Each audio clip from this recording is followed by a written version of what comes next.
अस्सलाम वालेकुम। मुंहिंजो नालो माशूक अली आहे। तकब्बुर हिकु इंतिहाई ख़राबु शइ आहे ऐं कंहिं माण्हू में अची वञे, कंहिं पार्टी में अची वञे या कंहिं क़ौम कंहिं ज़ात में अची वञे त उहो हली हली उनखे ॻाटे भर ज़रूरु किराईंदी आहे। मां ॻाल्हि कयां थो पाकिस्तान जे पाण खे सभ खां वॾी जमात सम्झण मुस्लिम लीग नून जे जेको आहे तकब्बुर जे हवाले सां, उन्हनि जी जेको दावाउनि जे हवाले सां, जिन हमेशह जेको इहा दावा कई आहे हिन जे 2024 जे इलेक्शन जे हवाले सां असांजी जेको आहे त वॾनि माण्हुनि सां ॻाल्हि ॿोल तइ थी वई आहे ऐं सभु मामलात सिधा थी विया आहिनि। ऐं हिन दफ़े मुल्क में चोथों भेरो जेको वज़ीर आज़म आहे मियां मोहम्मद नवाज़ शरीफ़ बणिजण जेको आहे त वञे पियो, जंहिंजे लाइ जेको आहे हीउ सॼो माहौल जेको जोड़ियो वियो आहे। ऐं जेको आहे त तव्हांखे यादि हूंदो त हिकु हलंदड़ जेका हुकूमत हुई उनखे जेको आहे त कहिड़े तरीक़े सां जेको आहे त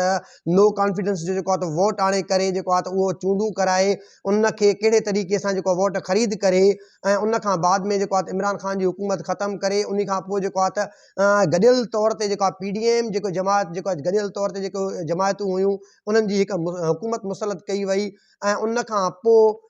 वरी जेको आहे त जेको इश्तिहारी ॾोहारी हुयो नवाज़ शरीफ़ उनखे मुल्क में आणण जे लाइ माहौल जोड़े चोथों भेरो वज़ीर आज़म करण जे लाइ जेके दावा कया विया, जेके ॻाल्हियूं कयूं वयूं, उन हवाले सां मुस्लिम लीग नून जेको आहे हमेशह दावा कई आहे त असांजे लाइ माहौल साज़गार थी वियो आहे ऐं चोथों दफ़ो मुल्क जो वज़ीर आज़म मियां मोहम्मद नवाज़ शरीफ़ बणिजण वञे पियो। ऐं उन मुल्क में जेके हालात जेके पैदा कया, जेके मामलात पैदा कया, जेके मिसकीन माण्हुनि सां जेका ज़्यादती थी ऐं जेको आहे त ॾिहाड़ीदार जेको तबिको आहे केतिरो मुतासिर थियो ऐं उनजी जेको आहे त ॿिनि वेलनि जी जेका मानी आहे उन खां कीअं उहा परे थी वई ऐं जेको बीमार माण्हू आहिनि उन्हनि खां इलाज केॾो महांगो पइजी वियो ऐं जेको स्कूलनि में जेके ॿार तालीम हासिलु कनि था उन्हनि खां तालीम केतिरी परे थी वई ऐं उहो सभु पंहिंजी जाइ ते मौजूदु आहे। पर मुस्लिम लीग नून पारां जेको ताज़ो हाणे जेको आहे त लाहौर जे बादामी बाग में जेको वाक़ियो पेश आयो आहे, इहा मां तव्हां सां जी पहिरीं ॻाल्हि कई त जेको अञा इंसान खे ॻाटे भर केराईंदी आहे। सो अहिड़े क़िस्म जो वाक़ियो मुस्लिम लीग नून जे कारकुननि पारां जेको बादामी बाग लाहौर में पेश कयो आहे। हिकु मज़हबी जमात आहे उन जे कारकुननि सां जेको उनजी जेको वेड़ थी आहे, फायरिंग थी आहे ऐं उन जा 7 कारकुन ज़ख़्मी थिया आहिनि। जेको आहे त हाणे तव्हां सोचींदा हूंदो उहा कहिड़ी मज़हबी जमात आहे। उहा मज़हबी जमात आहे जंहिं जूं पाणू मुल्क जे कुंड कुड़छ में मौजूदु आहिनि ऐं उन्हनि जा मदरसा, उन्हनि जूं मस्जिदूं, उन्हनि जा जेको आहे वोटर, उन्हनि जा सपोर्टर पूरे मुल्क में मौजूदु आहिनि। ऐं उहा जमात मज़हबी जमात उहा पाकिस्तान तहरीक लबैक आहे, TLP तहरीक लबैक पाकिस्तान। उन जे कारकुननि सां मुस्लिम लीग नून जे जेको आहे कारकुननि जी वेड़ थी आहे, फायरिंग थी आहे बादामी बाग में, जंहिंमें 7 कारकुन ज़ख़्मी थिया आहिनि। हाणे इन जो नतीजो मुस्लिम लीग नून खे ज़रूरु ईंदो। मुल्क जी हेॾी वॾी मज़हबी जमात जे कारकुननि सां तव्हांजी वेड़ थी आहे, उन खां बाद में तव्हांजा इहे मामलात ऐं हिननि ॾींहंनि में जेको इलेक्शन जा जेके ॾींहं आहिनि, बाक़ी तमामु थोरा ॾींहं बचिया आहिनि, इन जो नतीजो तमामु ख़राबु निकिरंदो ऐं उन जो ईंदड़ ॾींहंनि में तव्हांजे मथां केतिरो असरु पवंदो उहो तव्हां वधीक पाण ॾिसंदव। उन सां गॾोगॾु जेके दावाऊं कनि पिया त जेको आहे त पाकिस्तान में तहरीक पाकिस्तान अंदरि PTI पाकिस्तान तहरीक इंसाफ़ जंहिंखे असां मुकमिल तौर ते ख़तमु कयो आहे, कल्ह उन जेको आहे हिकु ई वक़्त में सॼे मुल्क में जेको आहे त मरकज़ी सॾ ते इमरान ख़ान जे सॾ ते जेको आहे त जंहिं तरीक़े सां हिकु ई वक़्तु पूरे मुल्क में जलसा जुलूस रैलियूं करे साबित कयो त हिन वक़्त बि मुल्क जी सभ खां वॾे में वॾी जेका जमात आहे उहा पाकिस्तान तहरीक इंसाफ़ आहे। भली उन जो जेको आहे लीडर जेल में हुजे, उन जो जेको आहे इंतिखाबी निशान बैट जेको उन खां खसियो वियो हुजे, उन जा जेके उमेदवार आहिनि, जेके कैंडिडेट आहिनि, उन्हनि खे भली तव्हां इश्तिहारी कयो, उन्हनि जी तव्हां वर्क मुहिम जे मथां पाबंदी हणो, जलसनि जुलूसनि जे मथां पाबंदी हणो, उन्हनि जे कारजनि गॾिजाणियुनि जे मथां तव्हां भली पाबंदियूं हणो, पर जेको आम शहरी आहे, आम वोटर आहे, उन जे दिलि में हिन वक़्त में पाकिस्तान तहरीक इंसाफ़ लाइ नरम गोशो आहे। मुल्क जूं जेके पाण खे दावा कनि थियूं त मुल्क जूं वॾियूं जमातूं असां आहियूं, जमहूरियत जूं अलम बरदार जेके जमातूं आहिनि, पाकिस्तान मुस्लिम लीग नवाज़ आहे, पाकिस्तान पीपल्स पार्टी आहे ऐं उन समेत ॿियूं खोड़ सारियूं जमातूं आहिनि। उन्हनि जे लाइ गुज़िरियल ॾींहुं जेको तहरीक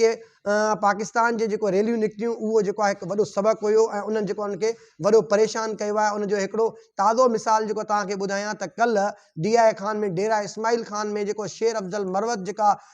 तारीख़ी जेको आहे रैली कढी, उते जेको आहे जुलूस जेको निकितो ऐं उन जेको आहे तकरीर कई आहे, जेके उते नारा हया आहिनि, उन मौलाना फज़लुर रहमान डेरा इस्माइल खान मां अली अमीन गंडापुर जे हथां जेका जेको आहे शिकस्त जेका मिली हुई ऐं उन जे नाले खां ई जेको आहे फज़लुर रहमान जेको आहे एलर्जिक हूंदो आहे, उनखे चिड़ हूंदी आहे, उन जे नाले सां शेर अफ़ज़ल मरवत जेको आहे कल्ह हुते नारा हया आहिनि त ईंदड़ हुकूमत में KPK जो वज़ीर आला अली अमीन गंडापुर थींदो। इहा वॾी ॻाल्हि आहे, वॾी दावा आहे। ऐं उन खां अलावा जेको आहे त ॿियो जेको वाक़ियो पेश आयो आहे जेको आहे जीअं जीअं मां तव्हांखे कल्ह बि गुज़ारिश रखी हुई त जीअं इलेक्शन जा ॾींहं वेझो ईंदा मुल्क जूं जेको आहे त हालतूं वायुमंडल तेज़ी सां तब्दील थींदो। ऐं उन जो मिसाल इहो आहे त कराची में जेको वाक़ियो पेश आयो MQM जो जेको फायरिंग जे नतीजे में जेको आहे हिकिड़ो कारकुन जेको आहे त क़तलु थियो आहे, मारिजी वियो आहे। ऐं उन्हनि जेको आहे त ताज़ी प्रेस कॉन्फ्रेंस कई आहे कलाक ॾेढ अॻु में जेको आहे त पीपल्स पार्टी वारनि जेको उन्हनि जे मथां इल्ज़ाम हयो आहे तव्हां शहर जो अमुन ख़राबु कयो था। ख़ालिद मक़बूल सिद्दीकी, मुस्तफ़ा कमाल जेको आहे उन्हनि जेको आहे त इल्ज़ाम हयो आहे पाकिस्तान पीपल्स पार्टी वारनि मथां त हमेशह कराची शहर जे अमन जो ठीको ज़िम्मो MQM जे मथां कोन्हे, जो असां हमेशह ई जेको आहे त फराग दिली जो, बुर्दबारी जो ऐं वॾपणे जो मुज़ाहिरो कयूं ऐं तव्हांखे जेको वणे तव्हां उहो कयो ऐं असां बर्दाश्त कंदा रहूं। सो इन्हनि जी जेको आहे त इहे तलख़ जेके जुमिला आहिनि इन्हनि जे पोयां बि जेको आहे त खोड़ सारा मामलात जेको आहे ईंदड़ ॾींहंनि में कर खणी सघनि था। गॾोगॾु हिकु आम ॻाल्हि तव्हां सां शेयर कंदो हलां त मुल्क जो हिकु क्रेडिबल जेको इदारो आहे उन में जेको आहे त जेका उनजी सर्वे रिपोर्ट आहे उन में उन जेको आहे त पंहिंजे सर्वे रिपोर्ट में ॼाणायो आहे त हिन वक़्तु जेका मुल्क में जमहूरी पार्टियूं आहिनि जेके दावा कनि थियूं त असांजूं पाड़ूं अवाम जे विच में आहिनि, उन्हनि जे लाइ हिकिड़ो प्लेटफॉर्म आहे रिपब्लिक पॉलिसी, जंहिंखे पाकिस्तान समेत दुनिया भर जा क्रेडिबल जेके सहाफ़ी आहिनि, क्रेडिबल माण्हू आहिनि, तजिया निगार आहिनि, उनखे फॉलो कंदा आहिनि। उन ताज़ी जेका रिपोर्ट पंहिंजी जारी कई आहे उन पंहिंजी रिपोर्ट में ॼाणायो आहे त अक्टूबर खां डिसंबर 2023 ताईं असां मुल्क जे 6000 खां वधीक यूनियन काउंसिल में 1,60,000 खां वधीक माण्हुनि खां राय वरिती आहे ऐं मुल्क जे 266 क़ौमी तकनि ते वञी असां माण्हुनि खां राय वरिती आहे, उन्हनि खां तजियो वरितो आहे, उन्हनि जी जेको आहे त अंदर खां जांचण जी कोशिशि कई आहे त उन्हनि जो लाड़ो, उन्हनि जो ख़्यालु कहिड़ी पार्टी तरफ़ आहे। सो उन्हनि पंहिंजा फिगर्स जेके ज़ाहिर कया आहिनि जंहिंमें मजमूई तौर ते जेके बि हिकिड़ी पार्टी खे छॾे करे जेके बि मज़हबी जमायतुनि समेत